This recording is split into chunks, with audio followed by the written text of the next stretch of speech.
Welcome back to NBA Cinema, guys. It looks like the New York Knicks are in a world of trouble at this point as the Indiana Pacers is taking a 2-0 series lead. I have some questions about Tom Thibodeau and some of the decisions he made, throughout the season, and it showed its ugly head tonight. You can't play with a team like the Indiana Pacers if you don't trust your bench. Dudes probably need some more minutes. Just his threat on the offensive end need to press up into the guards more, letting TJ McConnell just dribble right into the pick, set by Miles Turner. And he's always attacking. No pressure in the backcourt. They don't even make them turn their back, to reverse dribble to get it up the court and take a little time off the clock.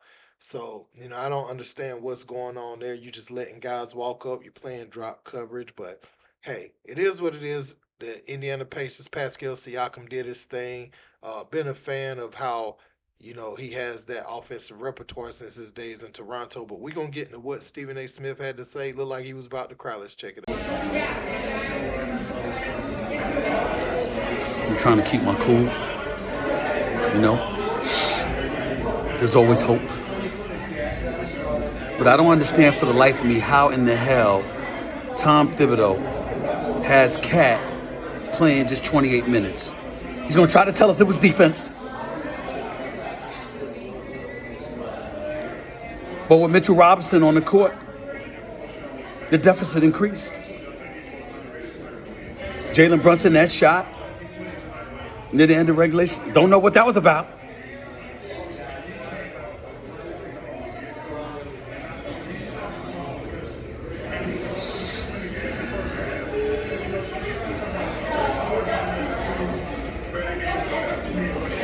I don't know what else to say.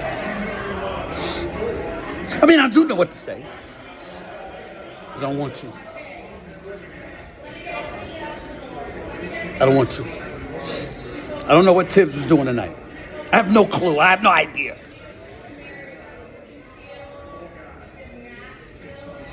Just gonna think it. Just gonna think about it right now. New York Knicks are down 0-2. Looks like we're going home. Looks that way. Don't know if it is that way. Well, we went into the Mecca and did some gardening yet again. Up 2-0 over the New York Knicks. Jalen Brunson is relentless. Okay? That dude's unbelievable. Nothing but respect. Timothy Chalamet, great actor. Knows college football as well. One of the greatest game day celebrity pickers of all time. Gary Vee and his boy were there. I saw them stressed out. Saw all the celebs. Massive respect. New York Knicks, what a program. What a run. What a year. It's the Eastern Conference Finals. There's only 4 teams left. One of them is from Indiana. And they're a bunch of fucking dogs. Pascal Siakam goes for 39 points. He's unconscious. What the hell? Don't know how much I love that song, but I do love it. So I'm gonna give my thoughts on the Knicks and the Pacers. First, the Knicks, though, Jalen Brunson very relentless. We know what Jalen Brunson gonna bring to the table. At times, I thought like in Game 1 when he came back, he wasn't moving the ball because guys had it going when he went to the bench. Tonight, it wasn't as many guys going with him. He tried to let other guys get opportunities. OG breaking 3 after 3. You never put 200 something $1 million into an OG Anunoby. I know he's done some great things for the team, but you see how that money has been spread out over Indiana. You got guys like Aaron Nesmith, TJ McConnell. You're able to keep those type of players on the roster because nobody is making way too much. You got Halliburton making his money, but you got a bunch of guys. And Benedict Mathurin hasn't even had a 25, 26-point game yet in the series. Ben Shepherd's been doing it, but when Mathurin gets going, they are at a different level. Remember how vital he was in that Cleveland series. So they're really just getting killed with depth. And I don't understand why you're not using someone like Mikal Bridges when the ball is inbounded to Halliburton.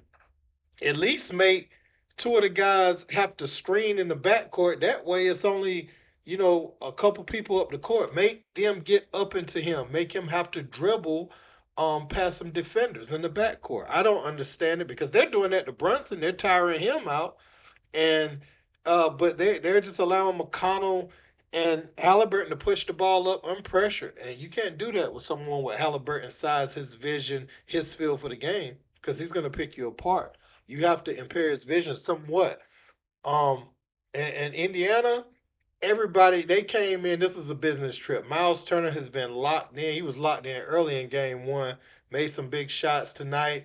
Aaron Neesmith, he had some carryover. Just a do it all glue guy.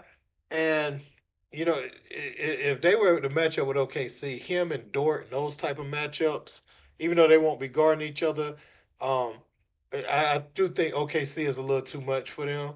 Just having Shea, man, that's just a different level if that was to be the matchup. But Indiana, they have Siakam that has that finals experience, and you can't underrate that.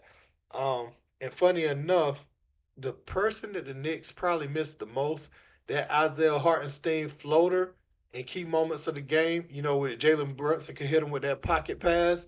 Now you hit Mitch with that floater ain't there. You used to get like 8 to 10 points, and sometimes in critical moments, you might get 18 and 10 out of Hartenstein. He'll hit that floater all day. You take that away from Brunson, now that's less of a threat. Mikal Bridges, I do think he could be used more in the offense and used better at times. I just Thibs, man, this might need to be his last year. I'm gonna be honest with you. Um, you got to look at another coach at some point. And I think they got too Villanova centric. Probably should have been saving this money for like a Giannis, this year, being able to make a deal like that for this team. You're gonna need a dynamo at talent, but not only that, you're gonna need to fill out this roster. You got to let more people play. I look at the Knicks; they're supposed to have Obi Toppin on the roster still, but he couldn't get no minutes with Julius Randle on the team because Thibs wouldn't play him. And so that's a give me player you basically gave uh, to the Indiana Pacers. They have key contributors on all of the teams left in the postseason. And so, you have to think about that, Thibs, and you have to take your L's. And I don't think he's no championship coach, to be honest with you, Knicks fans. And it looked like, I mean, this looked insurmountable. You lose the first two home games, beating a team 4 out of 5. That's, I don't know. Let me know what you guys think in the comments. Don't forget to like, share, and subscribe. Till next time. Peace.